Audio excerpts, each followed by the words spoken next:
Hello दोस्तों, राधे राधे। जय माता दी, जय गौरा मैया, हर हर महादेव। जैसे कि आप लोगों को पता है, कल हमारे बिरुड़े भी गए हैं। कल बिरुड़ पंचमी थी और घी संक्रांति थी और नाग पंचमी थी। और घी त्योहार का मतलब होता है, घी त्योहार मतलब घी खाना ज़रूर होता है। खीर और घी त्योहार के दिन ज़रूर खाई जाती है। नहीं तो हमारे पुराने बूढ़े बुजुर्ग बोलते थे, अगर घी और खीर न खिलाने तो अगला जन्म में गणियाल बनला, गणियाल। इसकुन ब्याह तब हम घी और खीर खान में यहाँ आज तक ले गए। वो नियम अभी तक भी हम कुमाऊनियों के घर में पक्का है कि हर घर में खीर बनती है घी संक्रांति के दिन। और खीर में खूब ज़्यादा ज़्यादा घी डाल के खाते हैं। हमारी दादी तो हमारे पैरों के तले में, सिर में, हाथों में घी लगाती थी। और आजकल तो पसंद ही नहीं करते हैं घी खाना, घी लगा। लेकिन हम तो पुराने लोग हैं, हम तो खाते हैं भाई घी। हम तो पहाड़ से मंगाते हैं। तो घी संक्रांति से हमारे जो फल होते हैं, जैसे दाड़िम हो गया, चूक हो गया, नारिंग हो गया और घोगा हो गया और क्या कहते हैं, गाबा हो गया, ये चीज़ चढ़ाए जाते हैं घी संक्रांति के दिन। पहले अपने घर मंदिर में, फिर अपने इष्ट देव के मंदिर में जाके वो चीज़ चढ़ाई जाती है। जितना भी फल होता है, अभी हरा हरा हरा ही होता है, फल पका नहीं होता है। और वही गौरा मैया को चढ़ता है। जिस दिन फल फटकते हैं वही गौरा मैया को चढ़ता है, क्योंकि गौरा मैया इसी महीने आई होती है अपने मायके में। तो क्या खाती है फल, कोई क्या कहते हैं, न फल न राशन, कोई चीज़ पका नहीं होता है। तो जो ये पंच अनाज हम भिगाते हैं माता का, उसी का भोग लगता है। तो जब माता, तो क्या कहते हैं, ये इसी के बारे में जो मेरी कहानी छोटी थी मैं बताऊंगी आप लोगों को। कांते ले गमरा रे बासोलियो, कहाँ पड़ी गे छरात है हो, कहाँ पड़ी गे छरात। कांते ले गमरा रे बासोलियो, कहाँ पड़ी गे छरात है हो, कहाँ पड़ी गे छरात।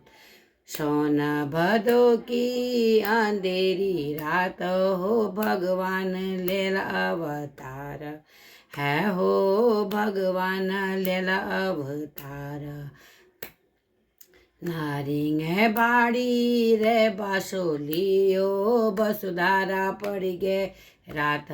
तो उनकी आमा जब अपने मायके में पहुंचती है गौरा मैया, उसका भी बताऊंगी मैं अभी। जब मायके में पहुंचती है तो गौरा मैया से उनकी आमा बोलती है, तई तू रात में आए छे तका रहे छे, और क्या कहते हैं, तेरे साथ क्या हुआ ये पूछती है। तब बोलती है, नारिंग है भाड़ी रे बासुलियो। नारिंग का पेड़ था, उसके नीचे में आराम किया और वसुधारा पड़ गया रात। वसुधारा कहीं नाम होगा, वहाँ रात पड़ गई थी माता को। तब आमा को गुस्सा आता है। आमा बोलती है, आज काटूं तेरी नारिंग भाड़ी, भोल सुखूं वसुधारा है हो, भोल सुखूं वसुधारा।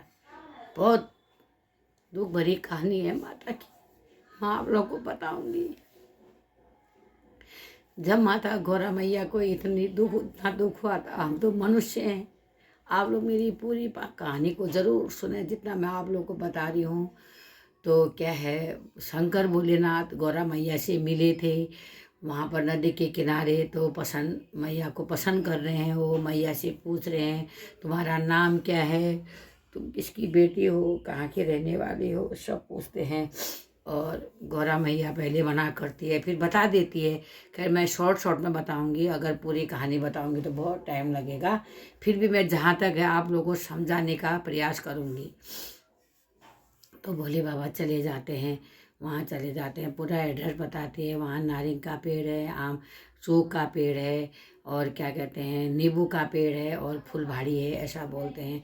तो तो भोलेनाथ चले जाते हैं। जब वहाँ पहुँचते हैं, अपना परिचय देते हैं और बोलते हैं कि मैं क्या कहते हैं, कैलाश में रहता हूँ और मेरा नाम ये है, और मुझे आपकी बेटी गौरा से प्यार है, मुझे शादी करनी है, सब कुछ बताते हैं। तो मतलब गौरा के पिताजी जो होते हैं मना करते हैं शादी करने से, बोलते हैं नहीं, तो मतलब ऐसे वेशभूषा वाला है, मैं अपनी बेटी की शादी मैं तुमसे नहीं करूँगा। तो वो बोलते हैं नहीं, मुझे करनी है, ऐसा ऐसा मैं शादी करूँगा। तो फिर बोलते हैं कि क्या कहते हैं, मैं अभी थोड़ा भूल गई हूँ, मेरी आमा बोलती थी कि ठीक है, अगर तुमने गौरा से शादी करनी है ना तो इतने ढोल दमों और इतने बाराती ला पाओगे? तो वो बोलते हैं हाँ मैं लाऊंगा। तो ऐसा करते करते तो उनकी हो जाती है, शादी हो जाती है, बढ़िया सी, बहुत बढ़िया सी शादी होती है। जो भी मतलब भोले बाबा की शादी में आप सभी लोगों को पता है, क्या कहते हैं, भूत पिचास बैल सब कुछ आते हैं, सब उनके गण हैं, भोले बाबा के गण हैं और सब आते हैं। तो शादी होती है। जब गौरा मैया कैलाश चली जाती है, उनके साथ गौरा मैया चली जाती है, तो अपने गृहस्थी जीवन में जब जाती है वहाँ भी, तो ऐसे शादी करे हुए जब 1-2 महीने हो जाते हैं, शुरू शुरू में कुछ काम करने के लिए नहीं बोलते हैं, तो फिर जब 1-2 महीने हो जाते हैं शादी की, तब फिर एक दिन उनकी सास बोलती है कि गौरा अब तेरे को शादी के इतने टाइम हो गए हैं, आज तो तेरे को मैं पहला काम कराती हूँ, तू गाय के गोठ में जा और गोबर का दिया बना, और उसमें जो दिया होता है, गोबर का दिया बना, मिट्टी का, गोबर और मिट्टी का दिया बना, उसमें बाती जला, ऐसा बोलती हैं। तो जाती है गौरा मैया, जाती है गोठ में, बहुत देर हो गई है, उनके कहने गोबर से दिया बनता ही नहीं है, दिया बनता ही नहीं है। तो उनकी सास आती है, बोलती है तेरा दिया अभी तक नहीं बना? वो बोलती है मेरे कहने दिया नहीं बन रहा है, मैं कैसे बनाऊँ, मेरे कहने नहीं बन रहा है, मैं बहुत कोशिश कर रही हूँ। तो सास है उनकी, क्या कहते हैं, जो भी हैं परिवार में जेठ जेठानी, उनको जो है टोंट कसते हैं, बोलते हैं तू इतने बड़े राजा की बेटी है, और क्या कहते हैं, अगर तेरे कहने दिया बनाया हुआ नहीं होता, तेरी माँ ने तेरे को क्या सिखाया, और बड़ी नाक वाली बन रही है ना, जा अपने मायके में जा और सोने का दिया माँ के ला, ऐसा बोलते हैं। दियोर सोने को सोना को दियोड़ी दियोड़ी दियोड़ो माँ के ला, सोने का दिया माँ के ला। तो माता जो है, माता को बड़ा ठेस लगता है, उनको बहुत दुख होता है। तो वो उस समय भोले बाबा नहीं होते हैं वहाँ पे, तो माता जो है नाराज होके आती हैं मायके। तभी बोलते हैं इस महीने माँ नाराज होके आती है, लड़कियों का आदर करो, सम्मान करो लड़कियों का। इस महीने माता जाती है। तो जब माता जाती है, आपको पता ही है, सावन भादों का महीना हुआ, अंधेरी रात होती है इस टाइम, और जब माता जाती है गुस्सा होके रो रो के जाती है, तो नारिंग का पेड़ उनका रास्ता रोकते हैं, बोलते हैं माता मत जाओ। तो नारिंग के पेड़ को भी हटाती है, जाती है, फिर जंगल में पहुंचती है। झाड़ झंकार कांटे जो होते हैं माता का रास्ता रोकते हैं, वो बोलते हैं मुझे जाने दो, मुझे जाने दो, ऐसा बोलते हैं। माता जाती सब रास्ता रोक देते हैं। फिर जंगली जानवर माता के रास्ता रोकते हैं, उनको भी बोलते हैं मुझे जाने दो, मुझे रोको मत। फिर नदियाँ जो है उफान पर आती है, नदियाँ भी जो है माता का रास्ता रोकती है, बोलती है मत जाओ करके। वो बोलते हैं नहीं मुझे जाने दो, मेरे ऊपर ऐसा हो रखा है, मुझे जाने दो। तो रास्ता माता, नदी नाले भी माता के रास्ता छोड़ देते हैं। तो क्या कहते हैं, ऐसे ही करके जब मायके में पहुँचती है, दुखी होके मायके में पहुँचती है, तो खुल देली भयो उजालो। तो खुल दिली का भी जो चर्चा उसमें आती है।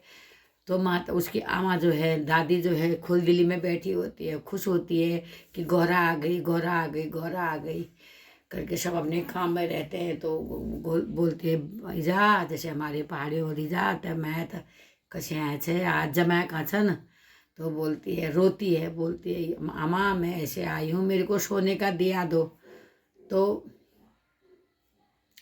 आमा बोलते ही जा, मैं कैसे दूँ, तेरे ताऊ से पूछ, तेरे बड़े पापा ठुलबा से पूछ। ठुलबा के पास जाती है, ठुलबा बोलते हैं मैं कैसे दूँ, ठुलजा से पूछ। ठुलजा बोलती है मैं कैसे दूँ, चाची से पूछ, चाचा से पूछ। चाचा चाची के पास जाती है, वो बोलते हैं मैं कैसे दूँ, अपने माँ बाप से पूछ। अपने पिताजी के पास जाते हैं, पिताजी माँ से बोलती है माता माँ मैं ऐसे ऐसे आई हूँ। कोई खुश नहीं होते हैं, क्या कहते हैं, बोलते हैं कैसे, कोई खुश नहीं होते माता को देख के। तब कुना दिशा बेचिल बटी जब मैं तो जांचने कोई खुशी न हो। माँ के दिल की बात तो हर कोई जान सकता है। माता थोड़ा दुखी होती है कि गौरा ऐसे क्यों आई है करके। वो बोलती है माँ मुझे सोने का दिया दो, मेरे सास ने मेरे को ऐसा बोल रखा है। तो बोलते हैं मैं कैसे दूँ, अपने पिताजी से पूछ। पिताजी के पास जाती है, वो बोलते हैं मैं नहीं दे सकता हूँ तेरे को सोने का दिया, ऐसा बोलते हैं। वो तो अपने फिर भाई होता है, भाई के पास जाती है। भाई से भाई बहन ही अपने दिल की बात को सुनते हैं। आप बुरा मत मानना, क्योंकि कहानी बहुत दुख भरी है ना, इसलिए थोड़ा मुझे रोना आ रहा है। माँ भाई बहन ही जो है दिल की बात सुनते हैं। भाई के पास जाती है, भाई को अपना दुखड़ा सुनाती है, रोती है, भाई भी रोता है। तो भाई की जो बहू होते हैं वो बोलते हैं दीदी आप ऐसे कैसे बोल रहे हो, अभी हम लोग हैं, आपको जो चाहिए बताओ हम देंगे, आप दुखी मत हो, ऐसा बोलते। तब भाई जो है सोने का दिया बहन को देता है। तो भाई की कोई संतान नहीं होती है। और गोठ में जो गाय होती है ना, गाय के भी बछड़ियाँ नहीं होती है कोई, मतलब गाय भी बाँझ होती है, ऊपर भी कोई औलाद नहीं होती है भाई की। जब सोने का दिया देती है बहू और भाई मिलके गौरा मैया को सोना देते हैं, सोने का देड़ा देते हैं जब, तब बोलती है, तब वो आशीर्वाद देती है अपने भाई को। तभी बोलते हैं चिलबट्टियों को कभी निराश मत करो, चिलबट्टिन को दिल जन दुखया, जब तुम्हारे घर चिलबट्टिन आलीन उन्होंने बहुत आदर कर्या। चिलबट्टिन हमेशा अपन भाईन अपन मायत आशीर्वाद है दिनान, कब है बदुआ न दिन चिलबट्टिन अपन मायत। तो बोलती है तेरे गोठ में दूध ही दूध हो, और तेरे ऊपर गोठा तेरा दूध है दूध हो, पाना तेरा पूत है पूत हो, तू हमेशा खुश रहे, लंबी उम्र हो तेरी, जीते रहना, तू सदा सुहागन रहना। बहू को बोलती है, खूब भरपूर आशीर्वाद देती है और मैया चली जाती है। मैया फिर मतलब इतने में फिर चली जाती है। मतलब महेश्वर शंकर भोलेनाथ बुलाने के लिए आ जाते हैं और चले जाते हैं सोने का दिया लेके। तो तब उस दिन से फिर उसके घर में, भाई के घर में उसकी कुछ मतलब कुछ महीने बाद गोठ में जो है बछड़ा भी हो जाता है, दूध भी हो जाता है और भाई का बच्चा भी हो जाता है। तभी बोलते हैं गोठ दूध पाणपूत दिने हो गौरा मैया, हे मैया सबके परिवार में सुख संपत्ति देना, पुत्रों को अपूतों को पूत, गोठ दूध दिए पाणपूत दिए, हे मैया हम अनजान हैं अज्ञानी हैं, गलतियां करते रहते हैं, हमारी गलतियों को क्षमा कर देना। और आज की कहानी मैं यहीं पर समाप्त करती हूँ। फिर मैं कल आप लोगों को थोड़ा बहुत मैं कल बताऊँगी। माता की बहुत बढ़िया कहानी है, आप लोग ज़रूर मेरी इस कहानी को सुने और शेयर करें, कमेंट करें, अपना प्यार मुझे दें। जय गौरा मैया, हर हर महादेव।